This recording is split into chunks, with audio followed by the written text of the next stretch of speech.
All right. Let's welcome in two members of Indiana's best political team, political analyst, Democrat Kip Tu, and Republican Mario Massimani. Good to see you both. Hey, how are you? Pretty good. Let's talk local for now, okay? So I want to start with the Secretary of State's race. Kip, I'll come to you on this one. How surprised are you on a scale of 1 to 10 that Diego Morales pulled this out? Well, I'm not surprised. I'm disappointed. Right. I think he's the least qualified statewide candidate to run in a very long time. But our candidate, Destiny Wells, ran a very hard campaign, tough. It's always an uphill battle for us in the Trump era to be successful in Indiana. I think she did a great job, but she's apparently coming up short. Diego's still got a lot to answer for. I asked you if you were surprised because a lot of Democrats coming into this, they were pretty confident that Destiny Wells had a good shot, which is why I asked you if you were surprised. But clearly you weren't on those panels. Mario, you must be feeling pretty good tonight with this win. I am. It's a historic win.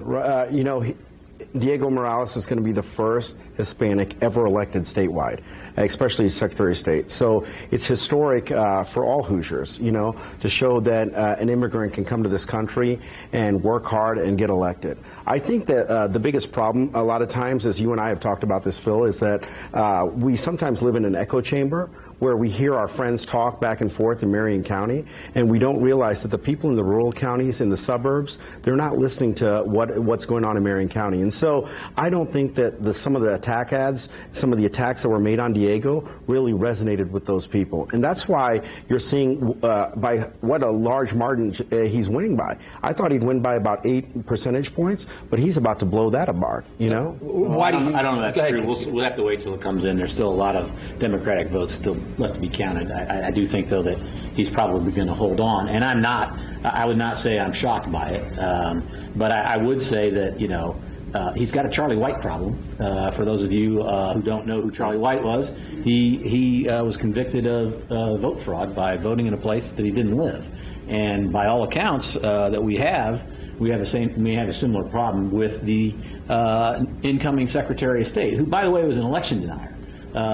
And it's a big problem, I believe, for the state of Indiana to have the Secretary of State, who nominally is in charge of elections across Indiana, to say that there was a overwhelming vote fraud across the country. Kip, what's funny is Democrats nationally were supporting and endorsing and using their money to help Republicans in primaries that were election deniers. I was reading an article where Democrats... Well, you know why they did that. Well, I know, but, you're partially to blame, right? I mean, there was over $10 million spent to make sure that... and it worked in New Hampshire because Maggie Hassan's probably going to win. Right, but it's not working out... Denier, but it's not working in Georgia. It's not really working in Pennsylvania. Well, it's a lot closer. And we'll talk about those races coming up a little bit later in the show. And so Democrats were getting involved in Republican primaries and promoting the election deniers. So you're kind of getting what you asked for, right? So that's one of the problems. Diego. Holly Sullivan was nominated, was put in office by the Republican governor, and she lost in a state convention to an election-denying Trumper. So, right. I mean, clearly the state of Indiana right now is still under the throes of Donald Trump, who, I still think 2 years out of office was a complete disaster for the United States of America. He created the worst partisan political environment we've ever had in the United States. I completely agree. And as seen from the votes here tonight, that's showing to be not the case. What's one of the major problems in this election that people are voting for? It's the economy, right? There's a red wave coming. While Democrats talked about abortion, unfortunately, most people on November 8th weren't focused on abortion. Rather, they were looking at how are they going to fill their gas tank? How are they going to? I think that's true in the state. And how are you going to? Right. I'll concede that point to him. I do believe it was true in the state of Indiana.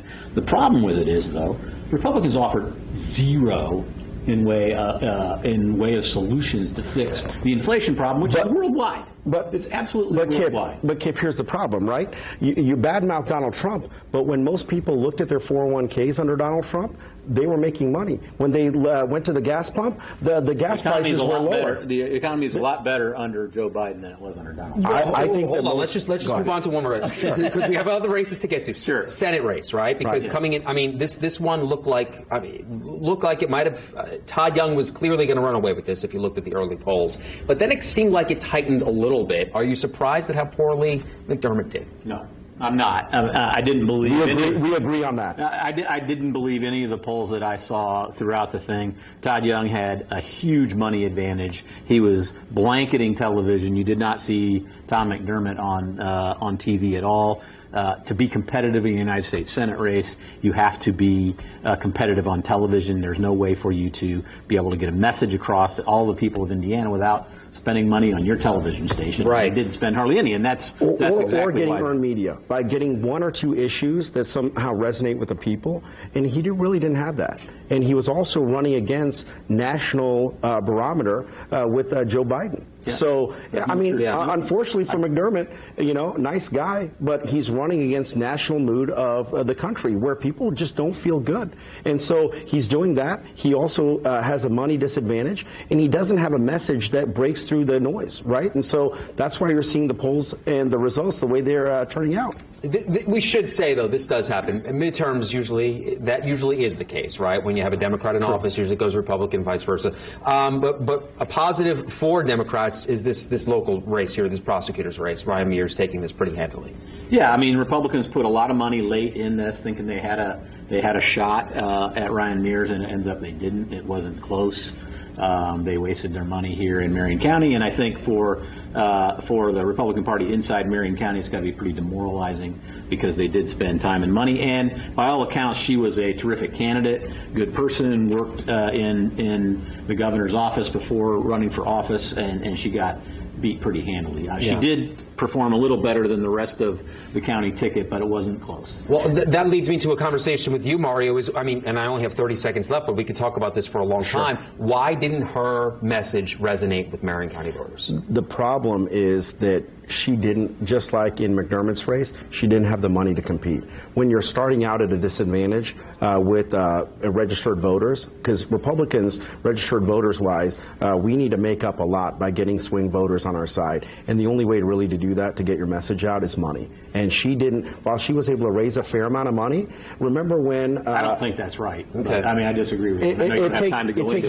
It takes millions. But right? Ryan didn't have a whole lot either. So, I mean, that was a baseline vote. It seemed like he was just pretty well liked across the board. Right. I mean, he did two things in a blue county. He did two things that were important. Number one, he's not going to take on people who are small amounts of marijuana, and he's not going to prosecute people that have abortion. And I think that's what resonated. I think the marijuana thing resonated with Marion County voters, right? Yeah. And I think that clearly resonated. I think that was probably the main issue. Getting the hard rap here. That made him. So we're going to have to leave it there. We'll talk more. We have a national race coming up here as well in the next half hour.